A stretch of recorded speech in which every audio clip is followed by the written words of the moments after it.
from Southern Maryland's weather leader. This is a JB Weather Alert.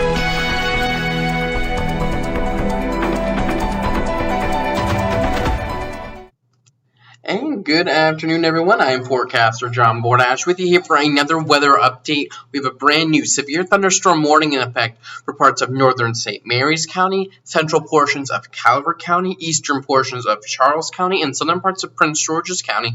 And this goes until 6:15. If I can give radar a quick pause here, bring it to where we are right now. It's this area here shaded in orange. So it's all of these locations here. It's going to be from Bushwood up towards Chaptico, Loveville, Morganza, Mechanicsville, Golden Beach, to near the Prince Frederick area, Hughesville, Eagle Harbor, parts of Huntingtown, on over towards La Plata, Allen's Fresh, Newburgh, as this broken line of showers and thunderstorms continues to move its way towards the east. We're not looking at as much lightning as we were earlier, but we're still looking at a decent amount of lightning with this, upwards of 100 strikes of lightning here within the last 10 to 20 minutes.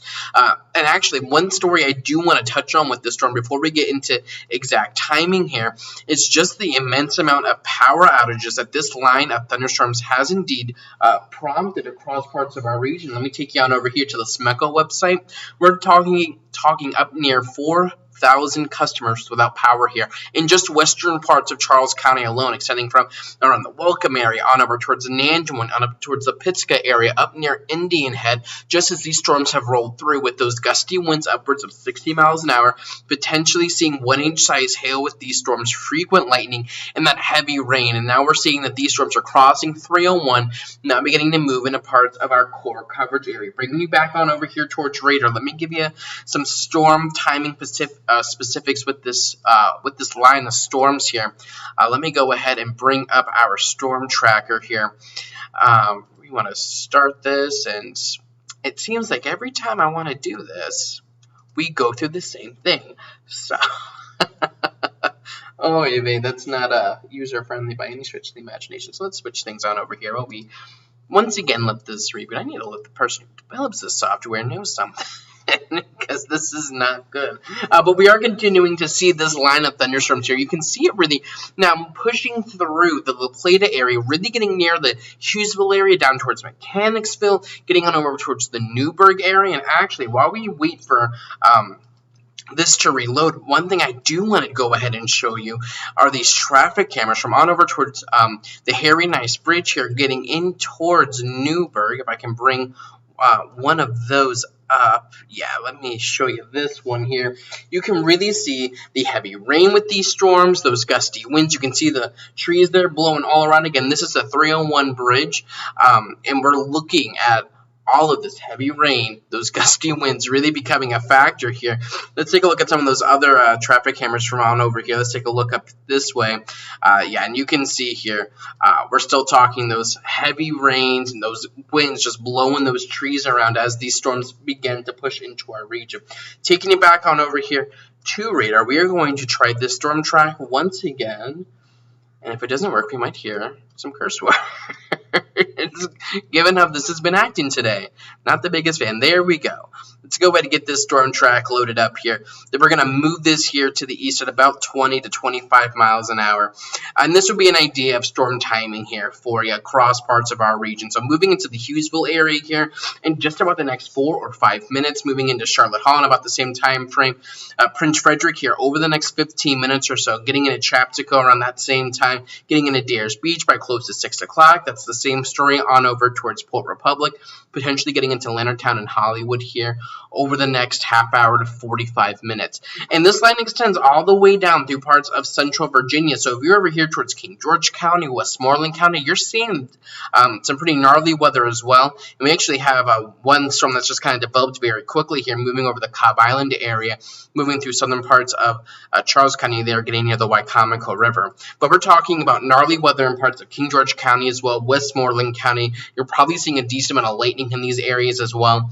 Earlier, these storms were producing a lot more lightning than they are now. We were up between 200 and 300 strikes. We've kind of come down now to right around 100 strikes, but that's still a decent amount of lightning with these storms, and we're still watching for that potential of hail with these, as well as potential gusty winds. Let me get you the latest text here from the National Weather Service on what we're talking about. Again, the severe thunderstorm warning is in effect for northwestern St. Mary's County, west central Calvert County, southeastern PG County, as well as eastern Charles County until 6:15. At 5:23, severe thunderstorms are located along a line extending from near the Waldorf area to near the Port Tobacco River down towards the Dahlgren area, moving eastward at about 25 miles an hour. The main issues, the main hazards with these storms are going to be gusty winds up to 60 miles an hour, as well as quarter-size hail, and this is all radar indicated right now. So some of the locations impacted include, but are definitely not limited to, Waldorf, La Plata, Leonardtown, Sheridan Point, Popes Creek, Howling Point, Golden Beach, St. Charles, Wicomico, Huntingtown, Hughesville, Baden, on over towards Mechanicsville, Charlotte Hall, Aquasco, Bryantown, Benedict, Eagle Harbor, Bushwood, and Clemens. So you're going to want to move indoors if you're in this orange shaded polygon. And we don't want to forget our friends down here towards King George County.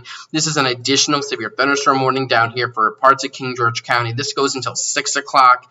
They're going to hold this again for the next half an hour or so. Locations impacted include on areas near King George, Dahlgren, Fairview Beach, Nanjemoyne Creek, Wheatonville, Nide, and Bertheville. Some very interesting town names there in King George County. As these storms, again, continue on to move towards the east. If I kind of give you an hour loop here, you can see how these storms have continued to move here towards the east. They're not as strong as they were earlier, but they're still severe. They're still meeting that severe criteria with those damaging winds upwards of 60 miles an hour, hail, and that frequent lightning. So you're going to want to stay weather aware in these regions.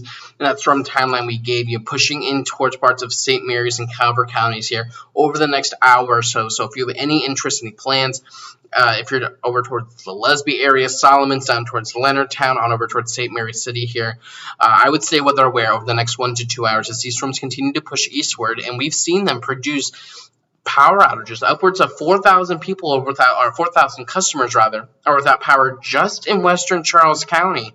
And western Charles County isn't all that populated. I mean, you have Indian Head there and Pittsca and Nanjemoyne, but that's about it. But that's really where we're looking at those power outages. And I'll see if we have any new update here from SMECO on the power outage situation here. Let me refresh this page. Let's see, updated at 5:28. So let's see what that new map is looking like. Let me bring you on over here. So yeah, I mean, we're still talking about these areas. That zoomed in a lot more than I wanted it to. But you can see, I mean, we're talking in the hilltop area, near 600 customers without power. That bottom part there of Charles County, over 500 people without power. The Nanjemoyne region up over 600, and this is probably our largest power outage. On over towards Indian Head, upwards of 14 to 1,500 customers without power. And then the Port Tobacco region, you're talking about upwards of 70 customers without power as well. So you're going to want to stay weather aware again as these storms continue to push here towards the east. And it looks like we're really ramping up the lightning situation over here towards Colonial Beach. So do be aware over here towards Cobb Island Avenue and Bushwood. You have one storm moving in right now with some heavy rain and some lightning. But you have another storm right behind it producing heavy rain and that lightning as well. And probably the lightning is a bigger story here on over towards Colonial Beach as this continues to push eastward here. We're also talking about heavy rain and that lightning on over towards Dahlgren, on over towards Newburgh, up 301 towards Islands Fresh and the Plata. We're still registering, I mean, upwards of 100 to 130 strikes of lightning as these storms kind of come together here and begin to move over towards the eastern parts of our coverage zone. Once again, I'll show you what that storm track looks like for you. And actually, I won't because that's not working. It looks like I get one good storm track out of it to show. So we're going to leave that alone. But we're going to be talking about these potential impacts moving here into Mechanicsville over the next 10 to 15 minutes, moving down towards Leonardtown over the next 15 to 30 minutes, getting into Prince Frederick and St. Leonard there in about the next half hour to 45 minutes. So continue to stay weather aware. We're going to continue to watch that potential. I see Mike wants to know about how winds are looking with that the red and green, and what he's referencing there would be that potential for rotation. That's what we use to track rotation within these storms and see kind of how strong these winds could be gusting. We haven't seen too much rotation today. We've seen a little bit, but not too much. Nothing that's overly concerning. We have no distinct areas of rotation right now. Those areas that are shaded in red would be indicative of winds going away from the radar. Green, winds towards the radar. I don't see any distinct couplets right now, which is good news. But radar is picking up on gusty winds upwards of 60 to 65 miles an hour with these storms as they continue here to push towards the east. east. So stay weather aware. I'm sure we will get plenty more warnings as these storms continue to move here towards the east, on over towards portions of southern Calvert and southern St. Mary's counties. Be on your guard. These are going to be moving in over the next 1 to 2 hours. So with JB Weather, I'm sure we'll be back here live in a little bit to talk about these storms as they continue to push eastward through our region. Check the forecast anytime online at jbweather.net.